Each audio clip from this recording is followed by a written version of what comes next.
ഹിന്ദുക്കളുടെ ഇന്ത്യയിലെ ഏറ്റവും വലിയ ആഘോഷം എന്നറിയപ്പെടുന്നതാണ് ഈ മഹാകുംഭമേള.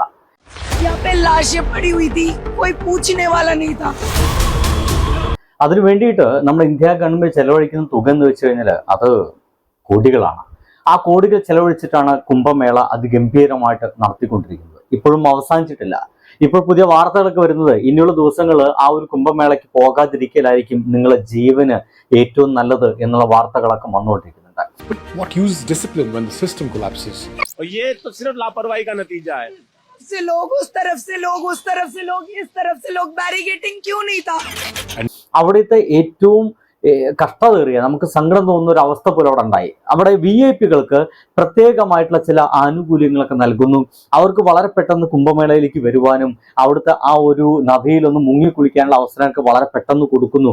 അതിന്റെ ഭാഗമായിട്ട് അവിടെ വളരെ പെട്ടെന്ന് തിക്കും തിരക്കുണ്ടാവുകയും ഭീകരമായിട്ട് ആളുകൾ അപകടത്തിൽപ്പെടുകയും മരണപ്പെടുകയും ചെയ്തു. എത്ര പേരാണ് മരിച്ചതെന്നുള്ള യാഥാർത്ഥ്യത്തിലുള്ള ഒരു വിവരമൊന്നും ഇപ്പോഴും നമ്മുടെ അവിടുത്തെ UP ഗവൺമെന്റ് പുറത്തു വിട്ടിട്ടില്ല എന്നാണ് യാഥാർത്ഥ്യം. Did you clutch your child's hand only to feel it ripped from yours in the surge? Did you pray one last time for a breath that never came? Some of you were crushed before you even realized what was happening. Some of you gasped for air as feet trampled over you. Some of you reached out for help, for mercy, for something to hold on to, but found only the cold, unyielding weight of bodies collapsing over you.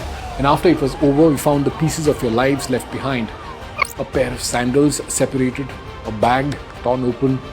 എന്തായാലും അവർ അത്തരത്തിലുള്ള കൃത്യമായിട്ട് കണക്കുകളൊന്നും പുറത്തുവിട്ടില്ല. എന്നാൽ അതേസമയം തന്നെ അവിടെ ഒരുപാട് ചാനലുകൾ, യാഥാർത്ഥ്യം തെരഞ്ഞെടുക്കുന്ന ചാനലുകളൊക്കെ അതിന്റെ യാഥാർത്ഥ്യങ്ങൾ നമ്മുടെ മുമ്പിലേക്ക് എത്തിക്കുന്നുണ്ട്.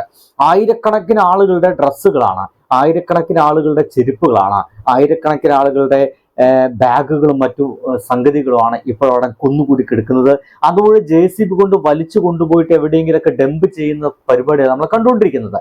ഇങ്ങനെ അതവിടെ നടക്കുന്ന സമയത്ത് നമ്മുടെ കേരളത്തിലെ മാധ്യമങ്ങൾ ഹിന്ദുക്കൾ ആഘോഷമായതുകൊണ്ട് അതിനെ ശ്രദ്ധിക്കുന്നില്ല എന്നും ഹിന്ദുക്കൾ ആഘോഷങ്ങളെ ഇങ്ങനെ മുഖം തിരിച്ചിരിക്കുന്ന ഒരവസ്ഥ ഉണ്ടെന്നൊക്കെ പറയുന്നു. അതേസമയം തന്നെ ഈ ഒരു വീഡിയോ, അതായത് ഈ മരണപ്പെട്ട വീഡിയോ വന്ന സമയത്ത് അതിന് താഴത്ത് കാക്കാമാരെന്നും അല്ലെങ്കിൽ മദ്രസ പൊട്ടന്മാരെന്നൊക്കെ ഈ ഹിന്ദുക്കൾ എന്ന സോക്കോൾഡ് RSകാരൊക്കെ വിളിക്കുന്ന അത്തരം ആളുകളുടെ ചില വർത്തമാനങ്ങളൊക്കെ അതിൽ കണ്ടു. അതും വളരെ വിഷമം തോന്നിയ വാർത്തകളാണ്.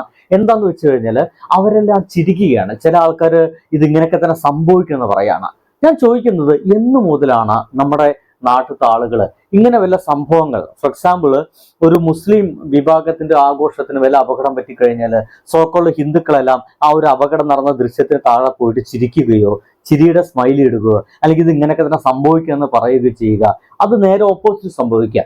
ഹിന്ദുക്കൾക്ക് സംഭവിച്ചു കഴിഞ്ഞാൽ മുസ്ലിങ്ങളായിട്ട് ആളുകൾ പോയിട്ട് അതിനടിയിൽ സന്തോഷകരമായ കമന്റ് ഇട്ടുന്ന പരിപാടികളൊക്കെ എന്നു മുതലാണ് തുടങ്ങിയെന്ന് ചോദിക്കുകയാണെങ്കിൽ എനിക്ക് തോന്നുന്നത് കൃത്യമായിട്ട് കഴിഞ്ഞൊരു 10 വർഷത്തിനുള്ളിലാണ് സംഭവിച്ചത്.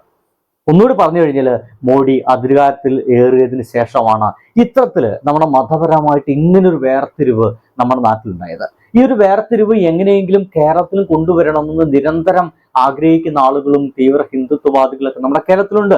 അതിൽ തോന്നുന്നു തന്നെ നമുക്കറിയാം, ഏതൊരു അച്ഛനും മകൻ നമ്മൾ പ്രശ്നത്തില് മകൻ അച്ഛനെ സമാധി ഇരുത്തി. ആ സമാധി ഇരുത്തിയ സമയത്ത് ഹിന്ദുക്കളെ മാത്രം വിഷയം എന്ന് പറയാം വേണമെങ്കിൽ, ഒരു മകൻ അച്ഛനെ സമാധി ഇരുത്തിയ സമയത്ത് അത് മുസ്ലിങ്ങളാണ് ഇതിൻ്റെ എല്ലാം പുറകിൽ കാരണം എന്ന രീതിയിൽ വാർത്തകൾ അല്ലെങ്കിൽ അത്തരത്തിലുള്ള വാക്കുകളൊക്കെ പറയാൻ പോലും അല്ലെങ്കിൽ പറയിപ്പിക്കാൻ പോലും നമ്മുടെ കേരളത്തിലെ ഹിന്ദു സംഘടനകൾ, മഹാസംഘടനകളൊക്കെ തയ്യാറായി എന്നുള്ളതാണ് നമുക്ക് മനസ്സിലാക്കേണ്ടത്.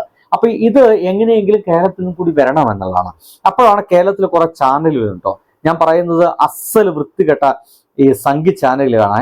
അതിലത്തെ ഒരു ചാനലിന്റെ പേര് ABC മലയാളം എന്നാണ്. ഉയർന്നൊരു ജാമിത എന്ന് പറയുന്ന ഒരു ടീച്ചറുണ്ട്. എങ്ങനെയെങ്കിലും ഇവിടെ മതതീവ്രവാദപരമായിട്ടുള്ള വർത്തമാനങ്ങൾ മാത്രം പറയുക, ഹിന്ദുക്കളെ പൊക്കി പറയുക, അതും പറയുന്നത് ജാമിത എന്ന് പറയുന്ന മുസ്ലിമാണ്. എങ്ങനെയെങ്കിലും മുസ്ലിമുകളെ താറടിച്ചു കാണിക്കുക എന്ന് പറയുന്ന ലക്ഷ്യം മാത്രമാണ് ജാമിത ടീച്ചർക്കുള്ളൂ. ജാമിതയുടെ ഒരു പോസ്റ്റിന്റെ ഇത് ഇങ്ങനെയാണ്: കുംഭമേളയിലെ ബാനറിൽ മൂത്രമൊഴിച്ച കാക്കയുടെ സുനൈനി യോഗി നോക്കിക്കോളൂ. നോക്കൂ, ഈ ഒരു വാർത്ത എവിടെ വന്നു എന്നൊക്കെ വെച്ച് കഴിഞ്ഞാൽ എവിടെയും വന്നിട്ടുണ്ടാവില്ല. ഞാൻ പറയുന്നത് എവിടെയും വന്നിട്ടുണ്ടാവില്ല. പക്ഷെ ഇത്തരത്തിലുള്ള വാക്കുകളാണ്, ഇത്തരത്തിലുള്ള വർത്തമാനങ്ങളാണ് ഇവർ പറയുക എന്നുള്ളതാണ്. വേറൊരു സംഗതി, കുംഭമേളയ്ക്ക് പടച്ചൻ കൊടുത്ത വൻ ശിക്ഷ, യോഗിക്ക് മുന്നറിയിപ്പ്. ഈ പടച്ചൻ കൊടുത്ത വൻ ശിക്ഷ എന്ന് പറയുമ്പോൾ അത് ഏതെങ്കിലും മുസ്ലിങ്ങൾ പറഞ്ഞായിരിക്കും. കുംഭമേളയെ എങ്ങനെയെങ്കിലും തകർക്കാൻ വേണ്ടിയിട്ട് മുസ്ലിങ്ങൾ നിരന്തരം ശ്രമിച്ചുകൊണ്ടേ ഇരിക്കുന്നു എന്നുള്ള വാർത്തകളാണ് ഇത്തരം ചാനലുകളൊക്കെ നിരന്തരം വന്നുകൊണ്ടിരിക്കുന്നത്. ഇതിൽ തന്നെയുള്ള വേറെ വാർത്ത, കുംഭമേളയിലെ തീവണ്ടി ജിഹാദിന് പണി കിട്ടി. മോദി നേരിട്ട് ഇറങ്ങിയെന്ന നേരിട്ട് ഇടപെട്ടു. ഇത് എവിടെ ഇടപെട്ടു, എങ്ങനെ ഇടപെട്ടു എന്ന് പിടുത്തു. ഇത് മുഴുവൻ കേട്ടിരുന്ന സമയത്ത് ഇരുന്ന് മുസ്ലിങ്ങളെ കുറ്റം പറയാം. ജിഹാദ് എന്ന് കേട്ട കഴിഞ്ഞാൽ തന്നെ അത് മുസ്ലിങ്ങളുമായി ബന്ധപ്പെട്ട സംഗതിയാണല്ലോ. അപ്പോ എങ്ങനെയെങ്കിലും മുസ്ലിങ്ങളെ കുറ്റം പറയുക എന്നുള്ള ലക്ഷ്യം മാത്രമായിട്ടാണ് ഇത്തരത്തിലുള്ള തമ്പനേലുകളും മറ്റൊക്കെ വെച്ചിട്ട് ഇവർ വീഡിയോ ഇറക്കിക്കൊണ്ടേയിരിക്കുന്നത്. ഇതിന് ഒരു അവസാനമില്ല കേട്ടോ. പിന്നെ കുംഭമേളയിൽ പൊട്ടിയ കാക്ക കുരുക്കൾക്ക് മോദിയും യോഗിയും വിരാമം ഇട്ടു എന്ന് പറഞ്ഞിട്ട് വേറെ പോസ്റ്റ്. കേരളത്തിലും കുംഭമേള കുരുക്കൾ പൊട്ടിത്തീരട്ടെ എന്ന് പറഞ്ഞിട്ട് വേറൊരു പോസ്റ്റ്. ഇങ്ങനെ കുറെ വീഡിയോസുകളൊക്കെ ജാമിദ് ടീച്ചർ ഇറക്കിയിട്ടുണ്ട്. ഈ ജാമിദ് ടീച്ചറെ മത്സരിക്കാൻ എന്നുള്ള വേറെ ഒരു സംഗീത ചാനൽ നമ്മുടെ നാട്ടിൽ, അതിന് ABC മലയാളം എന്നാണ് ഒരു സംഗീത ചാനലിന്റെ പേര്. ഞാൻ പറഞ്ഞതിന്റെ ഭാഗമായിട്ട് പൊന്നു സുഹൃത്തുക്കളെ നിങ്ങൾ അതിൽ കാണുന്നുണ്ട്. അതില് ഒരു സുനിൽ എന്ന് പറയുന്ന മനുഷ്യനൊക്കെ ഉണ്ട്.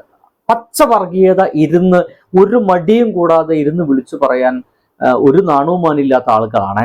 കുംഭമേളയിൽ പറന്നിറങ്ങി ശവന്തീനി മാധ്യമങ്ങൾ. ഈ ശവന്തീനി മാധ്യമങ്ങൾ എന്ന് പറയുന്നത് നമ്മുടെ കേരള മാധ്യമങ്ങളാണ്. ഇത് എന്തുകൊണ്ട് എന്ന് വെച്ച് കഴിഞ്ഞാൽ, ഈ ഒരു അപകടം നടന്ന സമയത്ത് അതെങ്ങനെയാണ് അപകടം നടന്നത്, എന്തൊക്കെയാണ് പ്രശ്നങ്ങൾ നോക്കൂ. കുംഭമേള എന്ന് പറയുന്നത് ലക്ഷക്കണക്കിന് ഹിന്ദുക്കള് വിശ്വാസപരമായിട്ട് അവിടെ വന്നു പോകുന്നതാണ്. അത് നമുക്ക് കുറ്റം പറയാൻ പറ്റില്ല. ഇങ്ങനെ ഇസ്ലാമിൽ ഇത്ര വിശ്വാസപരമായിട്ടൊക്കെ ആളുകൾ കൂടുന്ന സ്ഥലങ്ങളൊക്കെ ഉണ്ട്. അത് ക്രിസ്ത്യൻസിനും ഇങ്ങനത്തെ സ്ഥലങ്ങളൊക്കെ ഉണ്ട്. അപ്പോൾ ഈ കുംഭമേളയിലേക്ക് ലക്ഷക്കണക്കിന് ആളുകൾ വരുമ്പോൾ ആ ലക്ഷക്കണക്കിന് ആളുകളെ ഉൾക്കൊള്ളിക്കാൻ പറ്റുന്ന രീതിയിൽ അവിടെ അറേഞ്ച്മെന്റ്സ് നടത്തണം. ആ അറേഞ്ച്മെന്റ്സ് നടത്തിയാൽ പോരാ, ആ അറേഞ്ച്മെന്റ്സ് നടത്തി അതേ രീതിയിൽ തന്നെ അവരെ മുന്നോട്ട് കൊണ്ടുപോകണം.